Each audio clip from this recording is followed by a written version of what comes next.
ಎಲ್ಲರಿಗೂ ನಮಸ್ಕಾರ. Welcome to my channel. ಇವತ್ತಿನ ವಿಡಿಯೋದಲ್ಲಿ ಬೆಳಗಿನ ತಿಂಡಿಗೊಂದು ಆರೋಗ್ಯಕರವಾದಂತಹ ಬ್ರೇಕ್ಫಾಸ್ಟ್ ರೆಸಿಪಿನ ತಿಳಿಸ್ಕೊಡ್ತಾ ಇದ್ದೀನಿ.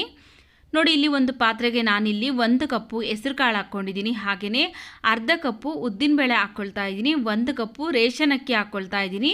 ನಿಮ್ಮ ಹತ್ರ ರೇಷನ್ ಅಕ್ಕಿ ಇಲ್ಲ ಅಂದರೆ ನಾರ್ಮಲ್ಲಾಗಿ ಅಂಗಡಿಯಲ್ಲಿ ಸಿಗುತ್ತಲ್ಲ ದೋಸೆ ಅಕ್ಕಿ, ಅದನ್ನು ಹಾಕ್ಕೊಳ್ಳಿ. ಈಗ ಈ ಮೂರನ್ನು ಸೇರಿಸಿ ಚೆನ್ನಾಗಿ ಒಂದು 4 ರಿಂದ 5 ಸರಿ ತೊಳ್ಕೊಂಬರ್ಬೇಕು.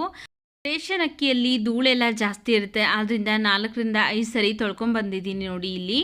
ಈಗ ಇದಕ್ಕೆ ಮುಳುಗುವಷ್ಟು ನೀರನ್ನು ಸೇರಿಸಿ ನಾನಿಲ್ಲಿ ಒಂದು 6 ರಿಂದ 7 ಗಂಟೆಗಳ ಕಾಲ ನೆನೆಸ್ಕೊಳ್ಬೇಕು. ಇದ್ರ ಮೇಲೆ ಒಂದು ಲಿಡ್ನ ಕ್ಲೋಸ್ ಮಾಡಿ ನೆನೆಯೋದಕ್ಕೆ ಇಡ್ತಾ ಇದ್ದೀನಿ. ನಿಮ್ಮ ಹತ್ರ ಟೈಮ್ ಇಲ್ಲ ಅಂದರೆ ಒಂದು 5 ರಿಂದ 6 ಗಂಟೆ ಚೆನ್ನಾಗಿ ನೆನೆಸ್ಕೊಳ್ಳಿ. ನೋಡಿ, ಇಲ್ಲಿ ನಾನು ಒಂದು 6 ರಿಂದ 7 ಗಂಟೆ ಆದಮೇಲೆ ಓಪನ್ ಮಾಡಿ ತೋರಿಸ್ತಾ ಇದ್ದೀನಿ. ಹೆಸರು ಕಾಳು, ಉದ್ದಿನಬೇಳೆ, ಅಕ್ಕಿ ಎಲ್ಲ ಚೆನ್ನಾಗಿ ನೆಂದಿದೆ. ಈಗ ಇದರಲ್ಲಿರುವಂತಹ ನೀರನ್ನೆಲ್ಲ ಬಸ್ಕೊಂಬರ್ತೀನಿ. ನೋಡಿ, ಇಲ್ಲಿ ನೀರನ್ನೆಲ್ಲ ಚೆನ್ನಾಗಿ ಬಸ್ತು ಈಗ ಇದನ್ನು ಒಂದು ಮಿಕ್ಸಿ ಜಾರ್ಗೆ ಹಾಕ್ಕೊಳ್ಬೇಕು. ಮಿಕ್ಸಿ ಜಾರ್ಗೆ ಹಾಕ್ಕೊಂಡು ಇದು ರುಬ್ಬೋದಕ್ಕೆ ಬೇಕಾಗುವಷ್ಟು ನೀರನ್ನು ಹಾಕ್ಕೊಂಡು ನುಣ್ಣಗೆ ರುಬ್ಕೊಳ್ಬೇಕು. ಒಂದು ಸ್ವಲ್ಪನೂ ತರಿ ಇಲ್ಲದೆ ಇರೋ ಥರ ನುಣ್ಣಗೆ ರುಬ್ಕೊಂಬರ್ತೀನಿ. ನೋಡಿ, ಈ ರೀತಿಯಾಗಿ ಒಂದು ಸ್ವಲ್ಪನೂ ತರಿ ಇಲ್ಲದೆ ಇರೋ ಥರ ನುಣ್ಣಗೆ ಸಾಫ್ಟಾಗಿ ರುಬ್ಕೊಂಡಿದ್ದೀನಿ. ಈಗ ಇದನ್ನು ಒಂದು ಪಾತ್ರೆಗೆ ಹಾಕ್ಕೊಳ್ತಾ ಇದ್ದೀನಿ. ಉಳಿದಿರುವಂತಹ ಹೆಸರು ಕಾಳು, ಅಕ್ಕಿನೂ ಸಹ ರುಬ್ಬಿಟ್ಟು ನಾನು ಇದಕ್ಕೇ ಹಾಕ್ಕೊಳ್ತೀನಿ. ನೋಡಿ, ಹಿಟ್ಟನ್ನೆಲ್ಲ ಚೆನ್ನಾಗಿ ರುಬ್ಬಿದ ನಂತರ ಈಗ ಒಂದು ಸೌಟಿಂದ ಚೆನ್ನಾಗಿ ಮಿಕ್ಸ್ ಮಾಡ್ಕೊಳ್ಬೇಕು.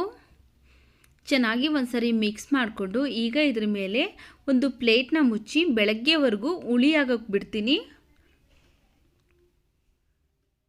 ನೋಡಿ, ಇಲ್ಲಿ ಬೆಳಗ್ಗೆ ಓಪನ್ ಮಾಡಿ ತೋರಿಸ್ತಾ ಇದ್ದೀನಿ. ಹಿಟ್ಟು ಎಷ್ಟು ಚೆನ್ನಾಗಿ ಉಬ್ಬಿ ಹುದುಗಿ ಬಂದಿದೆ ನೀವೇ ನೋಡ್ಬೋದು. ನಾನಿಲ್ಲಿ ಉಪ್ಪು ಸೇರಿಸಿಲ್ಲ, ಸೋಡಾ ಪುಡಿ ಸೇರಿಸಿಲ್ಲ, ಆದರೂ ಸಹ ತುಂಬ ಚೆನ್ನಾಗಿ ಹಿಟ್ಟು ಉಬ್ಬಿ ಬಂದಿದೆ. ಈಗ ಇದಕ್ಕೆ ನಾನು ರುಚಿಗೆ ತಕ್ಕಷ್ಟು ಉಪ್ಪು ಈಗ ಹಾಕ್ಕೊಂಡು ಚೆನ್ನಾಗಿ ಮಿಕ್ಸ್ ಮಾಡ್ಕೊಳ್ತಾ ಇದ್ದೀನಿ. ಉಪ್ಪೆಲ್ಲ ಚೆನ್ನಾಗಿ ಮಿಕ್ಸ್ ಆಗೋ ಥರ. ಈಗ ದೋಸೆ ಮಾಡೋದಕ್ಕೆ ಹಿಟ್ಟು ರೆಡಿಯಾಗಿದೆ. ದೋಸೆ ಹಾಕ್ಕೊಳ್ಳೋದಕ್ಕಿಂತ ಮುಂಚೆ ನಾವು ಇದಕ್ಕೆ ಚಟ್ನಿ ರೆಡಿ ಮಾಡ್ಕೊಳ್ಳೋಣ ಬನ್ನಿ. ಈಗ ದೋಸೆಗೆ ನಾವು ಕ್ವಿಕ್ಕಾಗಿ ಕೇವಲ 5 ನಿಮಿಷದಲ್ಲಿ ಟೊಮೆಟೊ ಚಟ್ನಿ ಯಾವ ರೀತಿಯಾಗಿ ಮಾಡೋದು ಅಂತ ತಿಳಿಸ್ಕೊಡ್ತೀನಿ. ಟೈಮ್ ಇಲ್ಲದೆ ಇರೋ ಟೈಮಲ್ಲಿ 5 ನಿಮಿಷ ಟೈಮ್ ಇದ್ದರೆ ಸಾಕು, ಚಟ್ನಿನ ನಾವು ಪ್ರಿಪೇರ್ ಮಾಡ್ಕೊಳ್ಬೋದು. ನೋಡಿ, ಇಲ್ಲಿ ಒಂದು 5 ಟೊಮೆಟೊ ಹಣ್ಣನ್ನು ಕಟ್ ಮಾಡಿ ಇಟ್ಕೊಂಡಿದ್ದೀನಿ. ಹಾಗೆಯೇ 2 ಮೀಡಿಯಮ್ ಸೈಜ್ನ ಈರುಳ್ಳಿನ ಸಹ ಕಟ್ ಮಾಡಿ ಇಟ್ಕೊಂಡು ಒಂದು ಮಿಕ್ಸಿ ಜಾರ್ಗೆ ಹಾಕ್ಕೊಳ್ತಾ ಇದ್ದೀನಿ.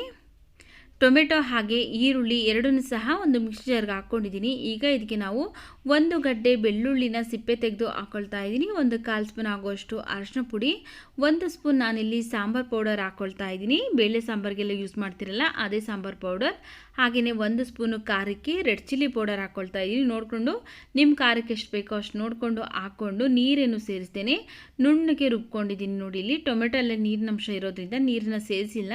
ಈಗ ಅದನ್ನು ಸೈಡ್ಗಿಟ್ಟು ಸ್ಟವ್ ಮೇಲೆ ಒಂದು ಬಾಣಲೆ ಬಿಸಿಗಿಟ್ಟು 2 ಸ್ಪೂನ್ ಎಣ್ಣೆ ಹಾಕ್ಕೊಂಡಿದ್ದೀನಿ. ಹಾಗೆಯೇ ಒಂದು ಅರ್ಧ ಸ್ಪೂನ್ ಆಗುವಷ್ಟು ಸಾಸಿವೆ ಹಾಕ್ಕೊಂಡಿದ್ದೀನಿ. ಸ್ವಲ್ಪ ಹಸಿ ಕರಿಬೇವಿನ ಸೊಪ್ಪು ಹಾಕ್ಕೊಳ್ತಾ ಇದ್ದೀನಿ. ಈಗ ಇದಕ್ಕೆ ನಾವು ರುಬ್ಬಿಟ್ಕೊಂಡಿರುವಂತಹ ಚಟ್ನಿ ಏನಿದೆಯಲ್ಲ ಅದನ್ನು ಹಾಕ್ಕೊಳ್ತಾ ಇದ್ದೀನಿ. ಸ್ಟವ್ ಉರಿನ ಲೋ ಫ್ಲೇಮಲ್ಲಿ ಇಟ್ಕೊಂಡು ನಾವು ಚಟ್ನಿನ ಹಾಕ್ಕೊಳ್ಬೇಕು. ಯಾಕಂದರೆ ಟೊಮೆಟೊ ಚಟ್ನಿ ಆಗಿರೋದ್ರಿಂದ ಬಿಸಿಗೆ ಸಿಡಿದು ಬಿಡುತ್ತೆ. ಅದರಿಂದ ನಾವು ಸ್ಟವ್ ಉರಿನ ಲೋ ಫ್ಲೇಮಲ್ಲಿ ಇಟ್ಕೊಂಡು ಅದೇ ಮಿಕ್ಸಿ ಜಾರ್ಗೆ ಒಂದು ಸ್ವಲ್ಪ ನೀರನ್ನು ಸೇರಿಸಿ ಅದನ್ನು ಸಹ ಇದಕ್ಕೆ ಹಾಕ್ಕೊಂಡಿದ್ದೀನಿ. ಈಗ ರುಚಿಗೆ ತಕ್ಕಷ್ಟು ಉಪ್ಪನ್ನು ಹಾಕಿ ಚೆನ್ನಾಗಿ ಒಂದ್ಸರಿ ಮಿಕ್ಸ್ ಮಾಡಿಕೊಂಡು ಈಗ ಲೋ ಟು ಮೀಡಿಯಮ್ ಫ್ಲೇಮಲ್ಲಿ ಸ್ಟವ್ ಉರಿನ ಇಟ್ಕೊಂಡು ಇದರ ಮೇಲೆ ಒಂದು ಲಿಡ್ನ ಕ್ಲೋಸ್ ಮಾಡಿ ಒಂದು 5 ನಿಮಿಷಗಳ ಕಾಲ ಚೆನ್ನಾಗಿ ಕುದಿಸ್ಕೊಳ್ತೀನಿ. ನೋಡಿ, ಇಲ್ಲಿ ಚೆನ್ನಾಗಿ ಒಂದು 4 ರಿಂದ 5 ನಿಮಿಷಗಳ ಕಾಲ ಕುದಿಸ್ಕೊಂಡಿದ್ದೀನಿ. ಇದರಲ್ಲಿರುವಂತಹ ಹಸಿ ಸ್ಮೆಲ್ಲೆಲ್ಲ ಹೋಗಿದೆ. ಹಾಗೆಯೇ ಎಣ್ಣೆನೂ ಸಹ ನಾವು ಹಾಕಿರುವಂತಹ ಎಣ್ಣೆನೂ ಸಹ ಬಿಡ್ತಾ ಬಂದಿದೆ. ಈಗ ಚಟ್ನಿ ರೆಡಿ ಆಗಿದೆ. ಲಾಸ್ಟಲ್ಲಿ ಸಣ್ಣದಾಗಿ ಕಟ್ ಮಾಡಿರುವಂತಹ ಕೊತ್ತಂಬರಿ ಸೊಪ್ಪನ್ನು ಹಾಕ್ಕೊಂಡು ಸ್ಟವ್ನ ಆಫ್ ಮಾಡ್ಕೊಳ್ತಾ ಇದ್ದೀನಿ. ನೋಡಿದ್ರಲ್ಲ ಎಷ್ಟು ಈಸಿಯಾಗಿ ಕ್ವಿಕ್ಕಾಗಿ ಟೊಮೆಟೊ ಚಟ್ನಿ 5 ನಿಮಿಷದಲ್ಲಿ ಮಾಡೋದು ಅಂತ. ಈಗ ಇದನ್ನು ಸೈಡ್ಗೆ ಇಟ್ಟು ದೋಸೆ ಮಾಡ್ಕೊಳ್ಳೋಣ ಬನ್ನಿ. ಸ್ಟವ್ ಮೇಲೆ ಒಂದು ತವ ಚೆನ್ನಾಗಿ ಬಿಸಿ ಮಾಡಿ ಆನಂತರ ಸ್ಟವ್ ಉರಿನ ಲೋ ಫ್ಲೇಮಲ್ಲಿ ಇಟ್ಕೊಂಡು ಮಾಡಿಟ್ಕೊಂಡಿರುವಂತಹ ದೋಸೆ ಹಿಟ್ಟನ್ನು ಹಾಕ್ಕೊಂಡು ಸ್ಪ್ರೆಡ್ ಮಾಡ್ಕೊಳ್ಬೇಕು. ನಿಮಗೆ ತೆಳುವಾಗಿ ಬೇಕು ಅಂದರೆ ಸ್ವಲ್ಪ ತೆಳುವಾಗಿ ಹಾಕ್ಕೊಳ್ಳಿ, ಅಥವಾ ಸ್ವಲ್ಪ ದಪ್ಪದಾಗಿ ಸಾಫ್ಟಾಗಿ ಬೇಕು ಅಂದರೆ ಸ್ವಲ್ಪ ದಪ್ಪನಾಗೆ ಹಾಕ್ಕೊಂಡು ಈಗ ಸ್ಟವ್ ಉರಿನ ಮೀಡಿಯಮ್ ಫ್ಲೇಮಲ್ಲಿ ಇಟ್ಕೊಂಡು ಸ್ವಲ್ಪ ಎಣ್ಣೆ ಅಥವಾ ತುಪ್ಪ ಹಾಕಿ ಇದ್ರ ಮೇಲೆ ಲಿಡ್ನ ಕ್ಲೋಸ್ ಮಾಡಿ ಈ ರೀತಿ ಚೆನ್ನಾಗಿ ಬೇಯಿಸ್ಕೊಳ್ಬೇಕು. ನೋಡಿ, ಒಂದು ಸೈಡ್ ಬೆಂದಿದೆ, ತಿರುಗಿಸ್ತಾ ಇದ್ದೀನಿ. ಹರಿದೆ ಮೂರಿದೆ ಎಷ್ಟು ಚೆನ್ನಾಗಿ ದೋಸೆ ಬರ್ತಾ ಇದೆ ನೋಡಿ. ಈಗ ಒಂದು ಸೈಡ್ ಬೆಂದಾದ ನಂತರ ಮತ್ತೊಂದು ಸೈಡು ಬೇಯಿಸ್ಕೊಳ್ತಾ ಇದ್ದೀನಿ. ನೋಡಿ, ಪರ್ಫೆಕ್ಟಾಗಿ ನಮಗೆ ದೋಸೆ ರೆಡಿ ಆಗಿದೆ. ವೆಯ್ಟ್ ಲಾಸ್ ಮಾಡ್ಕೊಳ್ಬೇಕು ಅನ್ನೋರು ಬೆಳಗಿನ ತಿಂಡಿಗೆ ಈ ದೋಸೆ ಮಾಡ್ಕೊಂಡು ತಿನ್ನೋದ್ರಿಂದ ಬೇಗ ವೆಯ್ಟ್ ಲಾಸ್ ಅನ್ನೋದು ಆಗುತ್ತೆ. ಹಾಗೆ ಶುಗರ್ ಇರೋರು, ಬಿ ಪಿ ಇರೋರು ಯಾರು ಬೇಕಾದರೂ ಈ ದೋಸೆನ ತಿನ್ಬೋದು. ನೋಡಿ, ಈಗ ಮತ್ತೊಂದು ದೋಸೆ ಹಾಕಿ ತೋರಿಸ್ತಾ ಇದ್ದೀನಿ. ಯಾವಾಗಲೂ ನಾವು ಅಕ್ಕಿ ಉದ್ದಿನಬೇಳೆ ದೋಸೆ ಮಾಡ್ಕೊಂಡು ತಿನ್ನೋ ಬದಲಾಗಿ ಈ ರೀತಿಯಾಗಿ ರುಚಿಯಾಗಿ ಮತ್ತು ಡಿಫ್ರೆಂಟಾಗಿ ದೋಸೆನ ಮಾಡಿಕೊಂಡು ಬೆಳಗ್ಗಿನ ತಿಂಡಿಗೆ ತಿನ್ಬೋದು. ತುಂಬ ಆರೋಗ್ಯಕರವಾಗೂ ಸಹ ಇರುತ್ತೆ, ರುಚಿಯಾಗೂ ಸಹ ಇರುತ್ತೆ.